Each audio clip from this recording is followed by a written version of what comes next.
자, 지금까지는 온라인, 오프라인 채널을 이미 보유하고 있는 대형 유통업체 관점에서의 옴니 채널을 말씀드렸고요.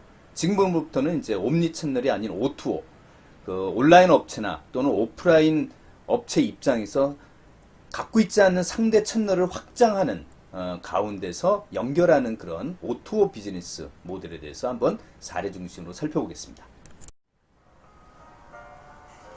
금융, 이메일스, 모든 위기를 내가 다 이겨냈거든. 근데 그러나 이거 못 이기지 형. 누구다 못 이겨요 그런 거. 이거는 사람 자체를 이제 못 다니니까 못 모이고, 그 외식업이라는 게 사람 만나서 먹고 마시고 해야 되는 건데 그게 안 되니까 못 견디겠어요. 네, 이태원 클라스에도 한번 출연한 적이 있는 이태원 터줏대감 홍석천 씨도 버티질 못하네요. 자, 어떻게 해야 살아남을까요? 앞으로 오프라인 매장들은. 네, 지금부터 그래서 제가 온라인과 오프라인의 어떤 연계성으로 한번 살아갈 수 있는 방법이 있지 않을까. 그 자연스러운 만남 추구를 한번 살펴보고자 합니다. 제 사진입니다. 제 마법의 빗자루를 타고 여러분들을 온오프라인 연계의 세계로 모시겠습니다. 자, 여기서 잠깐 과제를 한번 얘기해 볼까요? 네, 광고도 요새는 그냥 광고로 해서는 사람들이 안 보죠.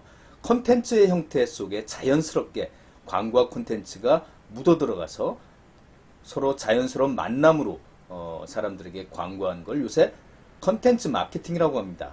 자, 거기에 대표적인 웹드라마 크리에이터 캠퍼스라는 제목으로 한번 여러분이 유튜브에서 시청을 해보시고, 여기 나오는 어떤 업체명이 있습니다. 그 업체 이름을 저희 과제 네이버 메일 주소에 제목만 써주세요. 저녁반 아무개, 그 다음에 업체 이름, 메일 제목에 그 세 가지 부분만 해서 과제로 보내주시면 되겠습니다. 그리고 다음 주 과제는 별도로 없고요. 여러분이 준비하실 일은 다음 주 대면 수업을 위해서 몸과 마음을 좀 더 깨끗하게 해서 밝은 모습으로 오시는 것밖에 없습니다. 그동안 제가 나름대로 여러 가지 과제를 좀 많이 드린 것 같아요. 수업 개강하기 이전부터. 예, 이번 주 과제는 없다. 그리고 다만 메일로 지금 얘기한 출석 형태, 출첵 형태의 어떤 과제만 간단하게 메일 제목으로 보내주시길 바랍니다. 자, 지금부터 떠나보겠습니다. 자, 우리가 물건을 주로 구입하는 어떤 판매상으로부터 물건을 택배를 받는 과정만 우리는 생각했지만, 그 이면에는 물건을 판매자에게 제공하는 생산자와 생산자의 제조공장, 또 이 제조공장의 부품, 원재료를 납품하는 공급업체, 이 사자들이 모여서 결국 백조 밑에 발 버둥치면서 저희에게 물건을 제공해 오는 거죠. 자, 이 과정도 결국 물건, 어떤 원재료에서 물건으로, 완제품으로 가는 어떤 물건의 흐름과 그 다음에 정보의 흐름이 서로 양 화살표에 주고받는 관계로 지금 다 그려져 있습니다. 자, 이렇게 오밀조밀하게 온라인과 오프라인의 상품과 온라인의 정보들이 서로 긴밀하게 연계돼서 우리에게 택배나 아니면 우리가 직접 구입하는 그 제품의 형태로 우리가 전달을 받는다. 자, 이런 걸 로지스틱스라고 합니다. 전문 물류용어로. 자, 물류와 정보가 결합되는 시스템으로 엮어지는 이 전체적인 관계, 조망을 로지스틱스라고 우리가 유통시간에 이제 다루는데, 자, 여기선 요 정도로 넘어가겠습니다. 로마에 가면 트레비 분수라고 있죠. 예, 여기서 소원을 빌면서 동전을 던지는데, 연말에 그 로마 이 분수에서 동전을 전부 다 걷어 올리는 게 17억, 18억 정도 된다고 그러죠. 중요한 건 그 금액이 아니고 그 분수 때문에 오는 사람들이 먹고 마시는 호텔비까지 포함한 금액은 엄청나겠죠. 자, 우리나라도 비슷한 청와대에도 이렇게 동전 던지기 하는 재밌는 곳이 있죠. 자, 앞으로의 오프라인 공간, 이제는 사람들이 그 장소에 가는 이유가 그 장소 고유의 특정 업무를 위한 장소가 아닌 이색적이고 재밌고 유익한 체험을 겪게 되는 장소로 되어야 그 장소가 붐빈다. 사람들이 온다는 거죠. 이를테면 더운 여름에 은행은 작은 도서관과 카페 역할을 한다든지, 그래서 은행 올 일 없는 사람들이 은행에 놀러 오게 되고 온 김에 한번 시원하게 책 보면서 대출 상담도 받게 되는 주와 부가 바뀌는 거죠. 교보문고 같은 대형 서점은 책 사는 곳이라기보다는 요새 어때요? 책 읽는 곳이 되어가고 있죠. 책 읽어보는 곳. 자, 영업 끝난 후에 가끔 심야 책방 프로그램도 교보문고는 합니다. 과거에 책 파는 곳에 본연의 역할만 해서는 사람들이 모이지 않는다는 거죠. 교보 향 같은 것도 만들어서 향의 체험도 주고요. 예. 요새 지역의 독립서점들이 살아남는 이유도 이런 특색 있는 공간으로 책을 파는 게 아니고 경험을 판다. 앞으로의 비대면 시대 오프라인 공간 살아남으려면 낯선 체험, 유익한 체험, 재밌는 체험, 감동적인 체험의 공간을 본연의 특정 업무 이외의 장소로 살리는 게 바람직하다는 얘기였습니다. 자, 피자 업체가 피자와 빠른 배달이라는 본연의 서비스만 줘서는 이제 살아남을 수 없다. 여기에 뭘 줘야 된다고요? 재밌는 어떤 체험, 직접 상품 개발, 피자 개발을 내가 참여해서 해보는 재미, 그죠? 온라인으로. 그 다음에 모바일 상으로 주문할 때도 앱을 켜놓는데 요새 앱도 사람들이 이제 시간에 대해서 굉장히 민감해지죠. 앱을 켜놔서 10초 동안 내가 별 클릭을 안 하면 자동 주문되는 디폴트로 이렇게 해서 클릭 없는 주문까지 이렇게 나와 있습니다. 아주 유익한 체험이죠. 사람들에게 편의적인 금전적 코스트 이외의 여러 가지 정신, 육체, 시간적 코스트를 줄여주는 그런 편의성을 주는 거죠. 또 이런 낯선 체험을 주는 이런 걸 통해서 사람들은 본연의 어떤 피자라는 배달이라는 걸 이제 찾게 되는 사람들이 많아지고 있더라. 요새 온라인 정기구독 모델로 사업을 시작한 스타트업들이 많은데요. 자, 이들 업체에서 왜 오프라인 매장을 이렇게 열까요? 네.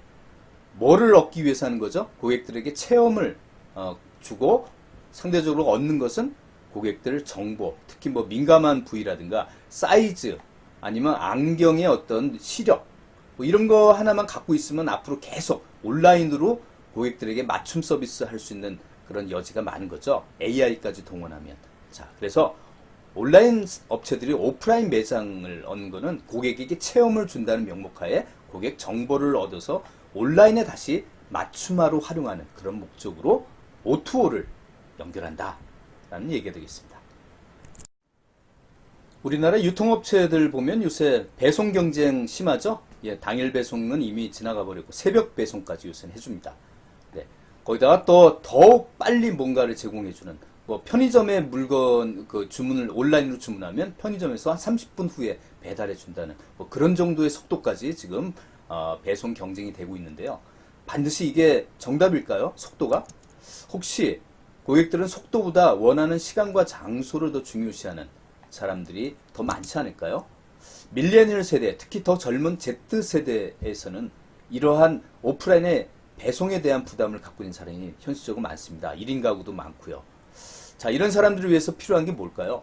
네, 이미 대형 유통업체들은 이런 것들을 하더라고요. 전국에 매장을 많이 갖고 있는 뭐 이런 월마트나 아마존 이런 데는 이렇게 락커를 따로 만들어서 해주기도 하고요. 찾아가게 만드는 거죠. 내가 원할 때, 필요할 때, 필요한 시간과 장소에 가서 찾아가는. 그러니까 전국이 많이 깔려 있어야 되는데 그렇지 못한 일반 기업들, 비유통업체들은 전국이 많이 깔려있는 편의점, 아니면 차 갖고 있는 고객들을 위한 주유소, 아니면 지하철역, 이런 여러 가지 그 통근 기구에 관련된 장소에다가 뭔가를 만들어 놓고 고객들이 찾아가게끔 만드는, 집에 가는 동선에 그런 편의성을 고객이 제공해 주는 게 더 중요한 시대 아닌가라는 그런 O2O의 어떤 배송 차원에서 설명을 드렸습니다. 자, 우리나라의 순수한 온라인 기업으로 시작한 카카오.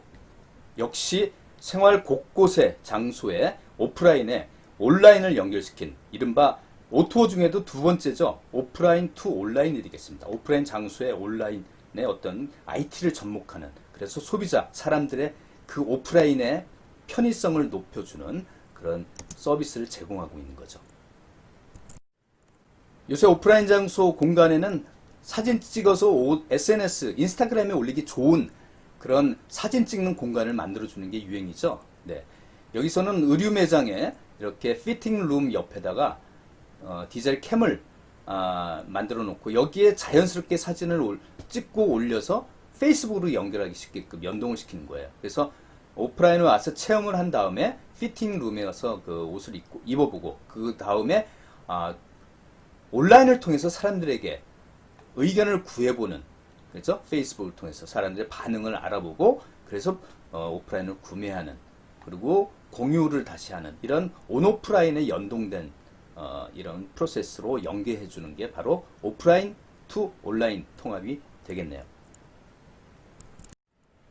이번에는 비유통업체, 일반 업체들의 온라인 투 오프라인입니다. 원래 온라인 사업을 해다가 여기다 오프라인을 연결해서 고객 가치를 증진시켜 주는 게 뭐 없을까? 우선 여러분이 많이 아시는 분도 아시죠? 온라인 안경점, 와비파크라고 굉장히 히트한 어떤 정기구독 모델 서비스가 되겠습니다. 자, 온라인으로 안경을 주문하면 우리가 오프라인 상에서 안경은 구입할 수밖에 없는 이유, 안경테를 골라야 되는 문제를 배송으로 해결해 줍니다. 자, 홈페이지에서 마음에 드는 안경테 5개를 고르면 충분히 선택할 수 있는 여유를 갖고 고른 다음에 자기 시력을 거기다 달아주고 집에서 기다리면 자동 수거해 갑니다. 안경테 5개와 그 정보, 시력 정보를. 그래서 나중에 이제 렌즈를 끼워서 배송해주는, 자, 이런 시스템으로 이제 굉장히 성공한, 중간에 유통 마진이 굉장히 뭐 95달러, 500달러짜리가 100달러가량 싸지니까 가격에 대한 메리트가 있었고요.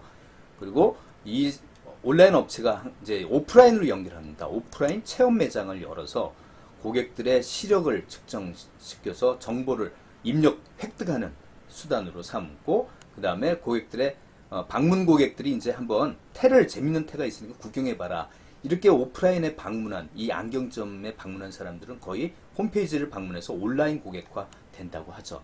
오프라인 고객이 온라인으로 또 연동이 돼서 되기도 하고, 기존의 온라인 서비스에 오프라인 매장으로 연동시키니까 훨씬 더 고객 입장에서 편함과 가치를 추구할 수 있는 그런 내용이 되겠습니다. 자, 다음 주 과제는 없다라는 거 이미 말씀을 조용히 드렸습니다. 청취가 끝까지 된 분들은 저한테 질문 안 하리라고 보고 조용히 저도 있겠습니다. 다음 대면 시간에 뵙겠습니다.